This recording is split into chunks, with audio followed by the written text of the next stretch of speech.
Assalamualaikum warahmatullahi wabarakatuh. Perkenalkan, nama saya Kamel Agustin dengan NIM 19091030236. Saya merupakan mahasiswa dari program MBKM Universitas Jember.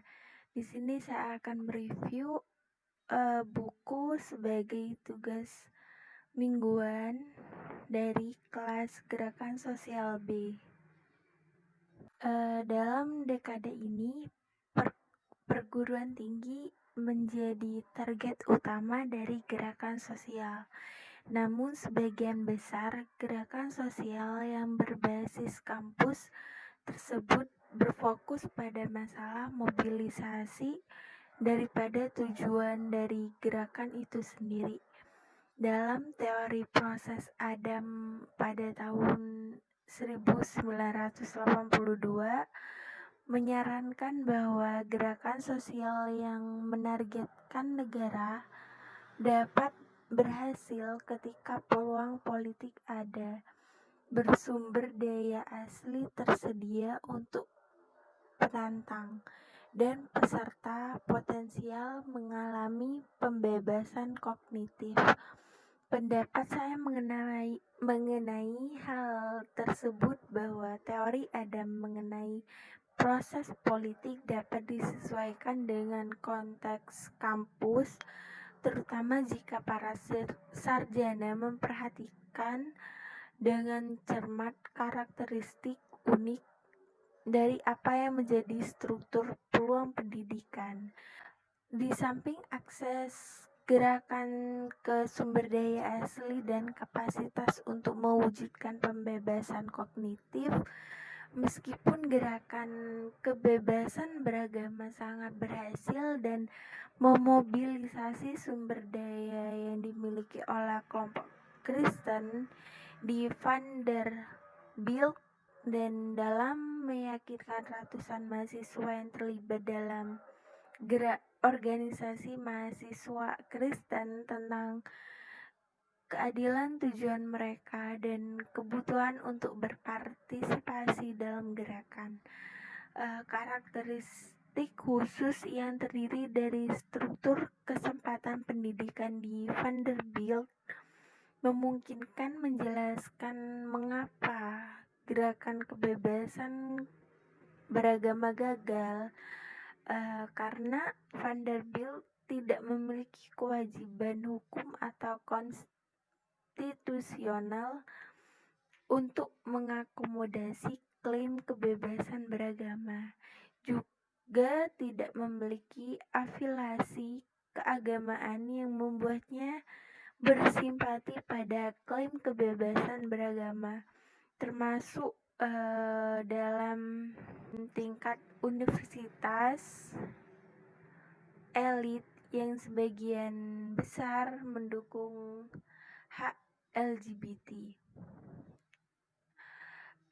dan memiliki dana abadi yang cukup besar untuk memungkinkannya menolak kampanye donor kebebasan beragama. Akhirnya menolak tuntutan gerakan kebebasan beragama. Bab ini menyoroti peran struktur kesempatan pendidikan dalam membentuk prospek aktivisme kampus. Penelitian di masa depan mungkin juga mempertimbangkan peran struktur peluang pendidikan dalam aktivisme kampus, dan dengan demikian memperluas wawasan studi ini dalam beberapa acara.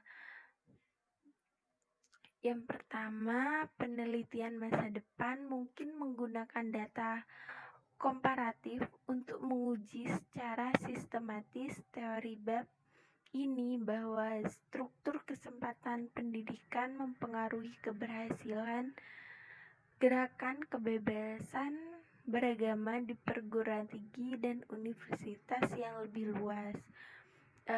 Untuk yang kedua, penelitian di masa depan dapat menilai peran struktur kesempatan pendidikan dalam membentuk hasil dari jenis gerakan kampus lain di luar gerakan kebebasan beragama.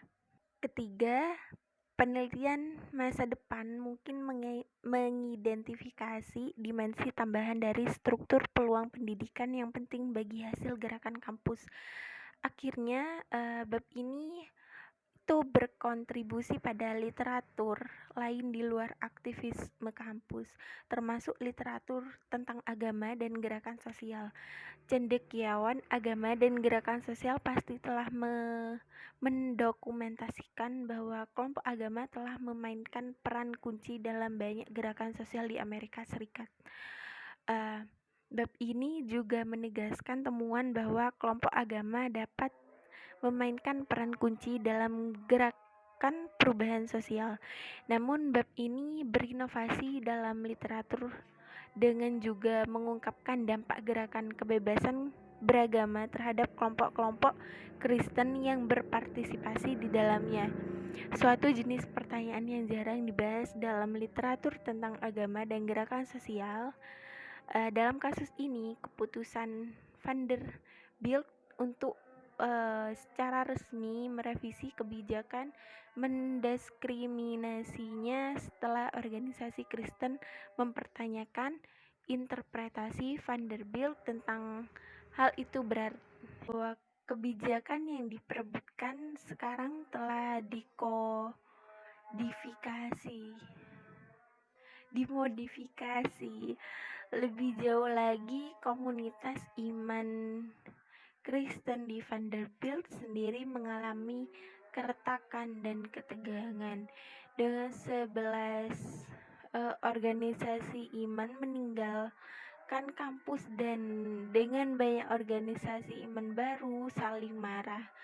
Akhirnya banyak organisasi dan pemimpin Kristen di Vanderbilt melihat reputasi mereka rusak karena berhubungan dengan tujuan yang nampaknya anti-gay.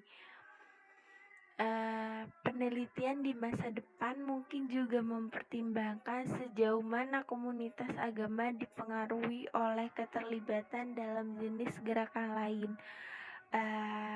Yang akhirnya penelitian ini juga berbicara tentang literatur yang berkembang tentang isu-isu kebebasan beragama di Amerika Serikat. Kelompok-kelompok agama, khususnya Kristen konservatif, secara aktif bergerak bersama kelompok-kelompok konservatif secara politik di Amerika Serikat untuk mempromosikan pengecualian agama terhadap kebijakan dan undang-undang non-diskriminasi. Namun, penelitian tentang itu, kebebasan beragama cenderung berfokus pada opini publik, pemantauan oleh birokrat dan sengketa hukum daripada isu-isu yang terkait dengan mobilisasi gerakan sosial. Hal itu berfokus pada contoh kasus mobilisasi kebebasan beragama dan dalam menggambarkan peran yang dimainkan kelompok-kelompok Kristen dalam gerakan itu. Studi ini memberikan wawasan tentang strategi kelompok-kelompok Kristen yang terlibat dalam gerakan kebebasan beragama dan menyoroti tentang resiko yang mungkin dihadapi oleh kelompok-kelompok